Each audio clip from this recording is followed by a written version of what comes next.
Hi guys! So my planners are all claiming to me that it's October, which I find really surprising and can't quite get my head round.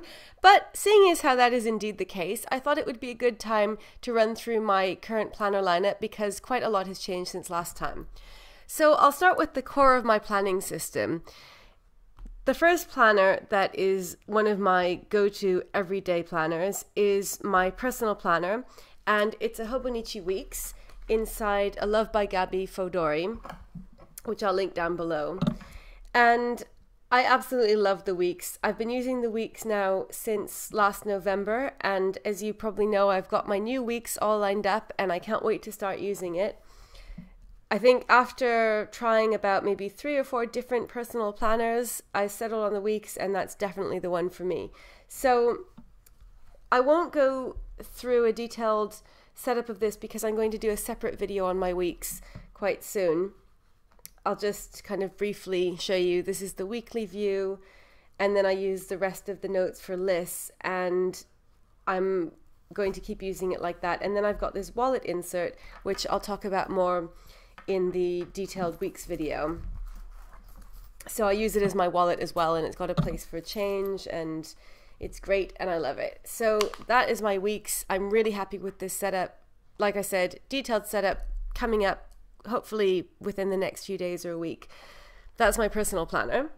And then I have got my work planner, my Hobonichi cousin, which you all know as well. And there's nothing different here either. This is just the perfect work planner for me. I love it. I just recently did an updated setup video of this, so I won't go into much detail about this one either, but I'll just show you the current week, which is completely crazy because our term has just started at university. It was induction week, and so we had students and timetable clashes and all kinds of issues going on as reflected in the weekly view. The most recent thing that I've done with my cousin that I'm really excited about is I labeled my tabs. So I have tabs for each month of the daily sections because I use them for an index for what I put in the daily pages, and they weren't numbered, and it was fine when I only had a few of them. But now that I've been using this for 6 months, this is the 6th month because it's the spring cousin, so it started in April, it was getting kind of bewildering with all these different tabs. So as you can see, I have numbered them using stickers that I bought at Ryman's years ago, and I've had these stickers for probably about 10 years, so I was really happy that I finally got to put them to use. So I just started with April, and then I've labeled all of the months up until October. I just did that today. And then I labeled the monthly and the weekly views as well. This is where the weekly tab goes, and these are Hebrew stickers that I had that I sometimes give my students on their homework, and this is a chet, which stands for chodesh, which means month, and then shin for shavua, meaning week. So that's my cousin. So together, this is really the heart of my planning system. And as I'm always saying to people who are like, how can you have so many planners? How can you manage with so many planners? These are really the only planners that have distinct information in them. So this has everything to do with my non-work related life, and this has everything to do with my work life, and that's it. So if I needed to, I could manage just with these two. And in fact, I did do that for the first part of One Book July, but One Book July is by now a very distant memory, as you'll see, because I've gone back to having 5 million planners. And I realized that that's just what I like, partly because it's my hobby and I like buying planners and I like getting to use the different ones and think of new uses for them, and I enjoy it. It's not really necessary, but I like it.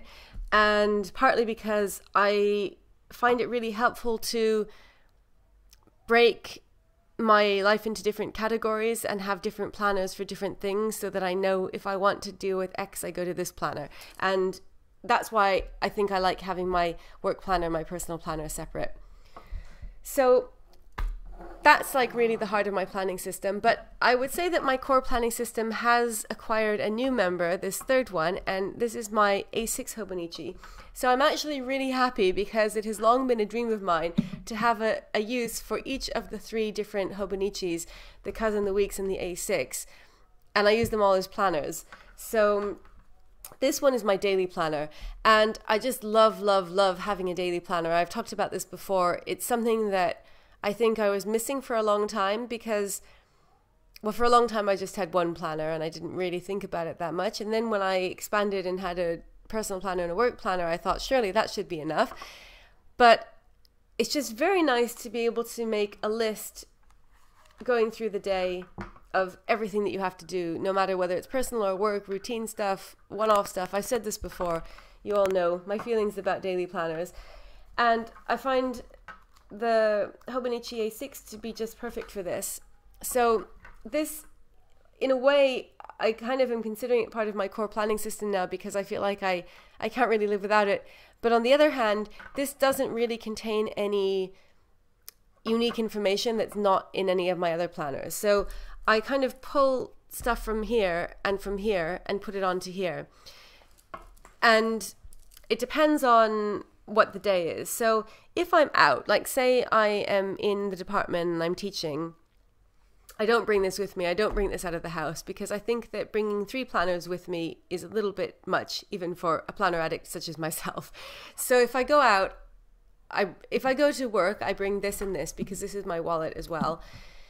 And I put in personal things like if I have to go to the post office to post a rack or, you know, something that's not work related, that will go in here, or go to the supermarket or anything like that.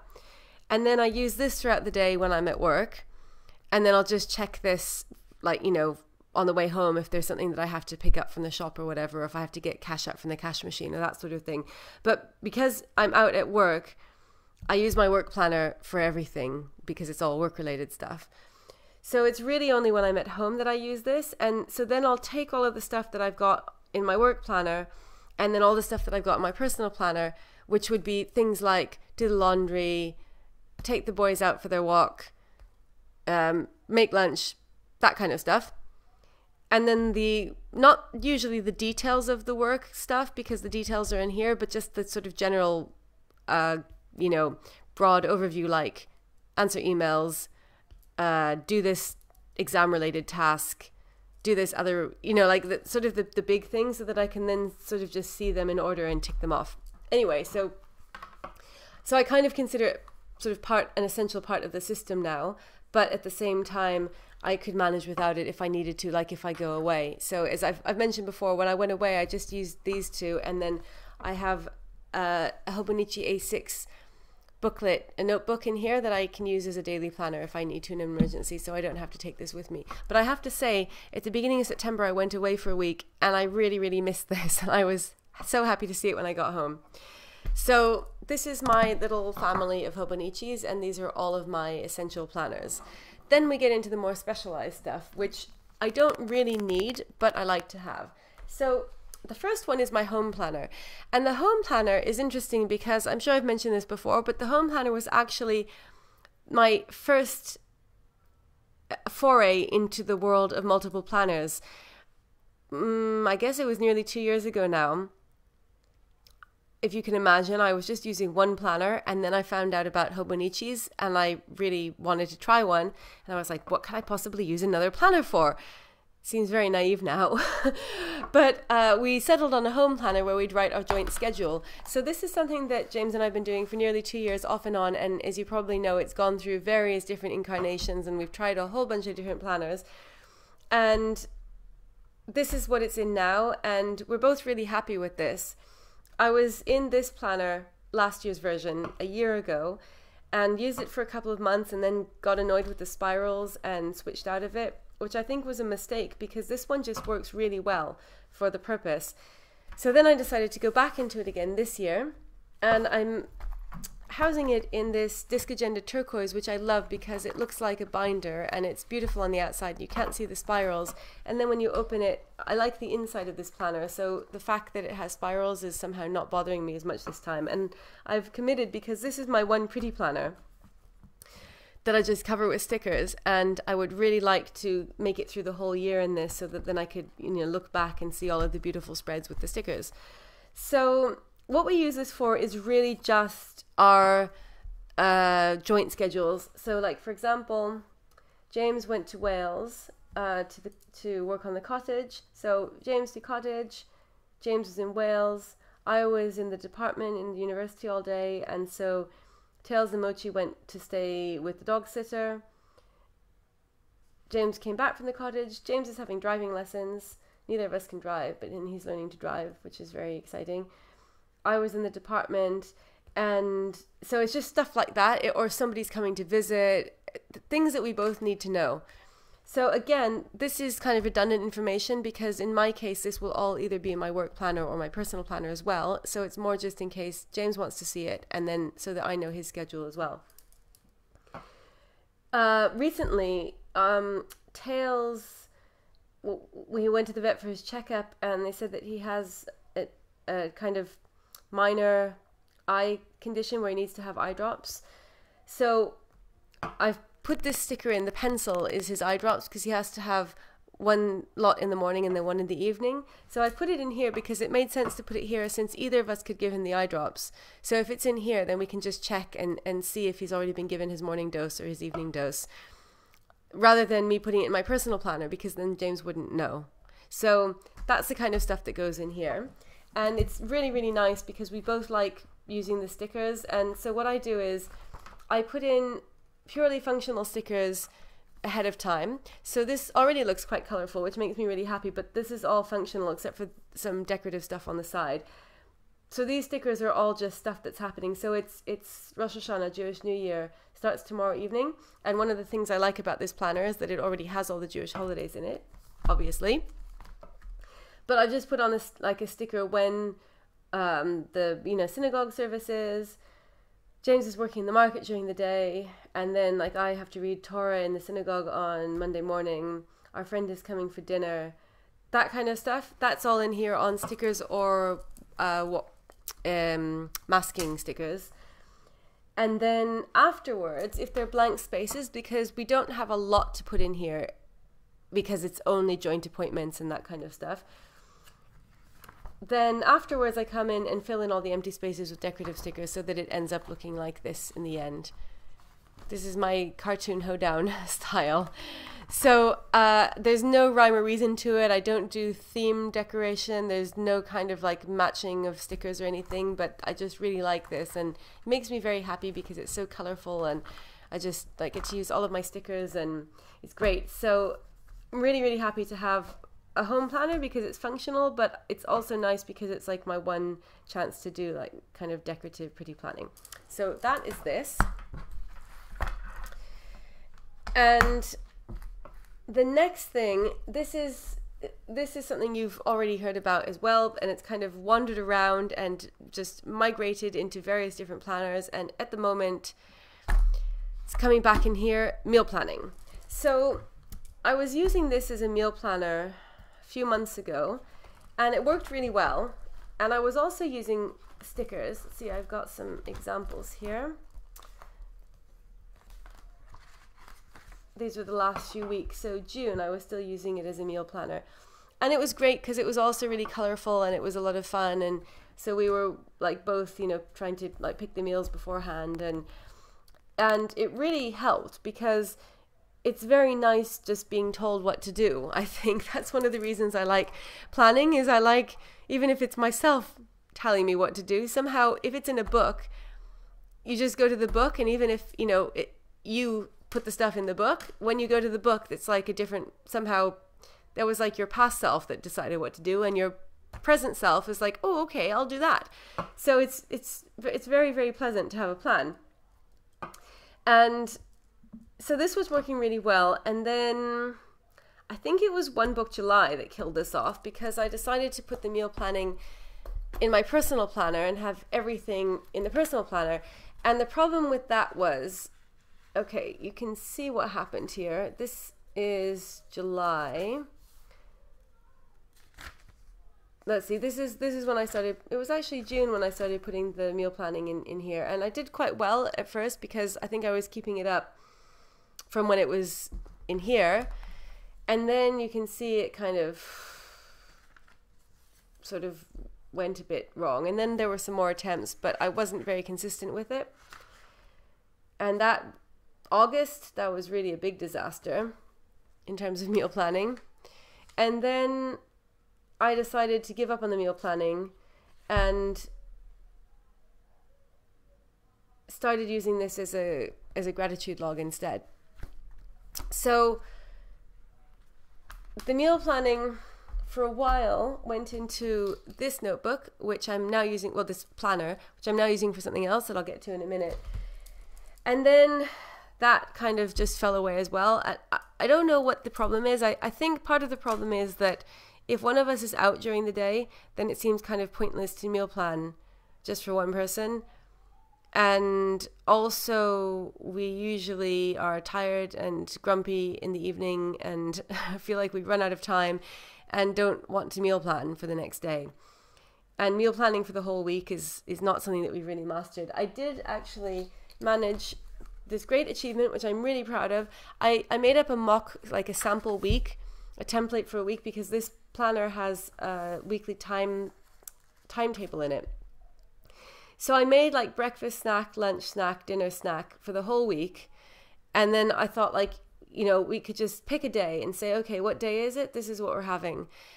And this is a really good system, but for some reason we just haven't used it. So it has been languishing here, which is so stupid. I should just use this. So the meal planning kind of fell by the wayside again. And then we finally decided that it had worked the best when it was in this, and that maybe we should go back and try this again. In the meantime, I had been using this as a kind of extra gratitude journal. So my main gratitude journal is in here. But I think that the issue with this is I was doing gratitude in here, just in this little space here, and it works. There's enough room. You can write a few things in it. But it's quite a small space. So if you want to write out anything more elaborate, there's not enough room. So then I thought it would make more sense to put it in here on the monthly spread. I started doing this like kind of halfway through last month, and that works pretty well also, but it's the boxes are quite small, so it's kind of like it's a silly situation really, because the reason that I moved into this in the first place for the gratitude journal was because I was using my A6 as a gratitude journal, and I felt like that was too overwhelming. It had become like a chore, because every day I felt like I had to fill up this whole page. It's an A6 page, so it's not like a gigantic page, but because the grid lines are quite small, I like to write in the grid lines, and so that means you do actually have a lot of writing space. And I was just making lists, but it just felt like, oh, I have to do the gratitude journal. It's a big project. So I kind of felt like it would be nice just to move it into here and have it be like, you know, write a couple of things every day and then make sure that I do it every day, because it would be easy. But one of the things that I think is really interesting from a sort of planner psychology point of view is that the thing that is practical and makes the most sense might not necessarily work the best. And I think that that's because, for me at least, and let me know how you feel, because I'm sure I'm not the only one, I think that for a lot of us planner addicts, that the aesthetics of it play a huge role. And I think that's why decorating is so popular, because, you know, you might say, well, this is a planner, not a scrapbook, and decorating is a waste of time. And that's something I've talked about in another video, so I won't go into detail about that here. But I think that having a planner that looks nice, that you enjoy picking up, either because, you know, you like the way the planner itself looks, or because you have fun with the decoration and that makes you want to use it, I think that that actually plays a really big role in how successful you'll be at using it. So if it's something like my work planner, like work is kind of like my number one priority, so I will do that anyway, and I just need something to keep track of all of the stuff. And I actually really like the minimalist look, and I like the fountain pen, and I like the cousin, so I don't feel like I need stickers for it. But for something like meal planning, which is kind of a weak spot of mine, because I hate cooking, and I like eating, but I hate cooking, and James doesn't really like cooking either, and neither of us are very good at it, and so it's always something that kind of falls by the wayside. I think that like somehow having a planner that is specially dedicated for meal planning and is a lot of fun, and that I love looking at and love opening, really makes a big difference. And it's the same with the gratitude as well. I like having a gratitude journal, and I don't want it to be too overwhelming, but somehow having it all in this, even though it really makes sense just to streamline everything and have it all in this one little planner, and even though I love this planner, it wasn't as exciting. Like, I like having a different book that I can go to and be like, oh, this is my beautiful gratitude journal, or like, this is my beautiful meal planner. So I think that's one of the reasons why I really like using multiple planners, is just because I enjoy actually getting to use the planner, and that makes it more fun, and then that makes me more likely to stick with it. So back to the meal planner. We decided to switch back into this and see how it goes, and at the moment it is totally blank and we haven't done anything. So I think that what needs to be done is I have to put some stickers in and make it pretty, and then it will be like an incentive for us to plan out the meals and use this weekly meal plan that I devised in a moment of inspiration, and somehow make use of that. So hopefully this is going to be a meal planner, but I'll just go back to explain how I was using it. So you can see for the past few weeks I've been using this just kind of to jot down extra gratitude, like just extra things that I'm happy about. And so that might seem kind of redundant because I have this, as I said, and the reason for it again is, one, because I like having dedicated planners for things, and because I felt like this was my main place where I was officially supposed to be recording the gratitude stuff. This is just like an extra bonus, and so it took off the pressure because I didn't feel like I had to fill up the whole page every day. It was just like an extra thing. And I use this really just as a kind of pick-me-up. Like if I'm feeling kind of down, I'll just say like, okay, I'll just write in this, and I'll write out some things, whatever time of day it is, even if I've already filled this one up. So it was quite good for that. And I didn't want to let that go, and therefore I took my other unused planner, which is my Disc Agenda Manta, which originally had been my finance planner, and then again for One Book July I moved all the finance stuff into here, and this has been unused, which has been kind of bugging me. So I decided that this would be perfect to use as this instead of this, because this is now going to be a meal planner. Are you keeping up? Because I think it might be a bit confusing with all of these changes. This is now going to be my extra gratitude tracker. And so it's perfect because it's divided into 3 sections per day, but they're not labeled. So I've labeled them home, work, and personal. So, I can write in things like, we got new kitchen cabinets, making some very slow progress with zero waste for home, work, things that have happened at work, and then personal is basically all just like planner stuff, because that is my hobby. It's like my only hobby. So I've only been doing it for a couple of days, but I really like it for this because somehow, even though it's an A5 planner, because it doesn't have lines, I end up writing quite big, so it's easy to fill it up. And I think with the 3 sections, it's kind of nice to think like, oh, what are the good things that have happened to me at work? What are the good things that have happened to me at home? Like, what personal stuff am I happy about? And it's working really well. And I'm happy that I get to use this again, because I love the Disc Agenda Manta, and I was sad not to be able to use it. So that is the current setup with extra gratitude and meal planning and home planning. And you can see the pile of planners getting bigger and bigger. There are only 2 more.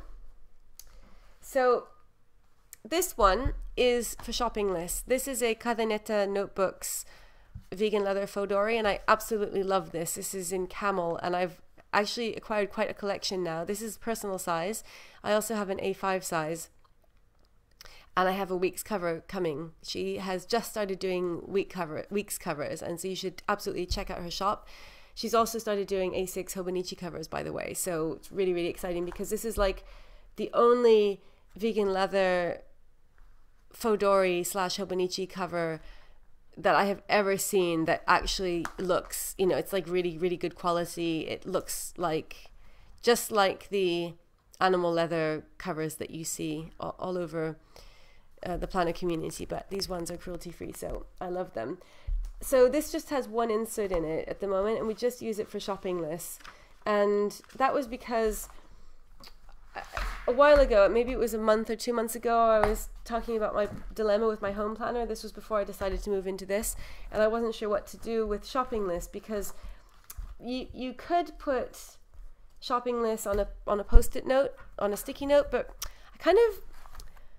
I'm a bit funny with my sticky notes. I like to kind of, like, I have a whole box of sticky notes, so it's not like I am in danger of running out of them, or that, you know, it's not easy to buy more. But I kind of feel a bit decadent for like using a post-it note for something and then throwing it away like as regularly as for a shopping list. I like to save them for sort of occasional things, or like sort of make them last a while. I don't know why, but somehow I tried it and I felt a bit weird about just using it for shopping lists and then recycling them. So because I have like 5 million personal size inserts that I wasn't using from my misspent time dabbling in fauxdoris before I realized that I couldn't get them to work in the traditional sense, I decided to use this for shopping lists because it's the perfect size. If you want to take it with you to the shop, you could just take it out and put it in your bag, and it doesn't really add much bulk. It's tiny.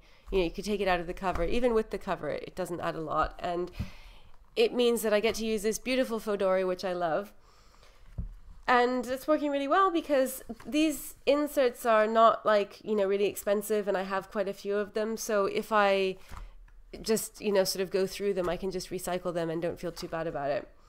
So yeah, that's what this is. This is just a separate thing for shopping lists, and it's good because we leave it out on the table. Our table is basically just a planner island. It's just a table full of planners, which makes me very happy because I get to see them all every day. So we just leave this out, and then we write in this if we need anything, like, you know, for sort of standard grocery type shopping. If it's anything that I know that I have to get on a particular day when I'm going to be out, then I put it in my personal planner. But as a general rule, shopping lists go in here. And then last but not least is this beautiful Paper Blanks 2016-17 weekly planner, which I absolutely love. This cover just makes me so happy. It's really, really beautiful. And like I said, this started out life barely a month ago as a meal planner, and then it just didn't work, not through its own fault. It seemed like it would be perfect, but for some reason, you can see what happened. We did really well here and here, and then blank. So I've never experienced planner fail with like my core planners, in that I just always used them. I've never had the problem of not using them. I think because my like kind of planners have always been centered around work, and like work is just stuff that I have to get done. So I you know, and I need the planner to remind myself when to do it. So that's never been an issue. But with this, with the meal planner, I have absolutely experienced planner fail, in that it's like, I don't know what went wrong. We just stopped using it. So I was really sad. This was just sitting on the table mocking me as unused planners do. And it was so beautiful that I couldn't stand the thought of it going to waste. So I was like, okay, the other thing that I really miss from my previous setup with the gratitude journal, when I was using the A6 Hobonichi as my gratitude journal, I had it split. Some of you probably remember this. So I had it split so that half the page I would write down things that I was grateful for, and then the other half I would write down like vision, you know, things that I want to happen. And I would do that every day. And that was part of what made it a bit overwhelming, I think, is that I was like, okay, I would get up in the morning and be like, okay, write down all the things I'm grateful for. Okay, write down all of the vision stuff. And it was good, but it also felt like a chore, which I think is sort of invalidating the point, because it's supposed to, you know, make you feel happy. So I did actually transfer the vision stuff over into this. When I made this into my gratitude journal, I started writing the vision stuff on the side here. But obviously, this is a small space, so I couldn't write things every day. So I would just write down one thing and then not write it down again, and then leave it until it had happened, and then cross it off and be like, yay, it works. Which was okay, but I feel like often if you are really worried about something, let's say, like at the moment I'm trying to finish this book, which I've been talking about for ages, and it's due like imminently. I have to finish it. I'm in the final stages of editing it, but it's really stressing me out because term has started and all of the admin and teaching has started, and I'm like, when am I going to finish it? I'm not going to have time. I'm not going to be able to finish it. And like on a daily basis, I just have a huge freak out about this. So even if I've already written it once, like book finished quickly and easily, psychologically, I think it helps to be able to write it out again every day, so that every time like your brain starts to panic, you're like, write it down. It's going to be okay. And I know before when I was doing that with the gratitude journal, it did really help. So I thought that's something that I'm missing, and like maybe that's having an effect. So I decided to start using this as the vision book because it's not too big. This is like a B6 size, so it has what, like 7 lines per day. So it's not a huge amount, and you don't have to fill them all. So I've just started using this a couple of days ago, and I think that it will be really good for that because it's very reassuring to be able to write down the stuff that you're worried about, just to like visualize a positive outcome and write it down. And that's what I'm using this for. So that is my entire planning system, and I know many of you are not surprised about this because you know me. I don't know, some people will be like, what? That's crazy. You have so many planners. So let me just count them. This is 1, 2, 3, 4, 5, 6, 7, 8. I think I actually had more than this before One Book July, but I feel like this is a good number, especially as I say, I only have 2 actual main planners, 3 if you count the daily planner, and then the rest of these are specialized, or they're not really planners, like the shopping list and the vision book and the gratitude journal. They're just like, you know, plannerish type things, but I include them in my planner lineup because they are dated. Well, most of them are dated, and I write in them. So, and they're not journals really. So I think that they count as planners. But there you are. This is where things stand at the beginning of October. Let's see how long this lasts. So I hope you enjoyed this. As always, thank you so much for watching, and I'll see you again soon. Bye.